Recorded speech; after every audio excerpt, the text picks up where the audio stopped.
বঙ্গবন্ধু বলছে আমার কৃষককে মর্যাদা দিয়ে সম্মান দিয়ে কথা বলতে হবে।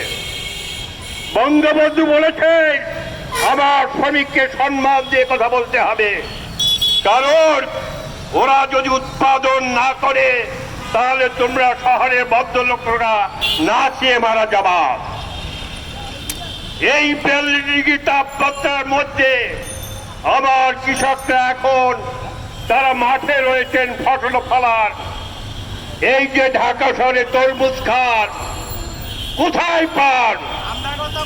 এটা কি আসমান থেকে আসে নাকি আমার কৃষকরা ফসল ফলায়, তরমুজ ফলায়? তাই ভাইরা আমার, আজকের এই দেশটা মানুষের জনগণের দেশ নয়। এই দেশটা এখন আমলা লুটেরা পুঁজিপতিদের দেশে পরিণত হয়েছেন। আমার দেশ হাইজ্যাক হয়ে গেছে।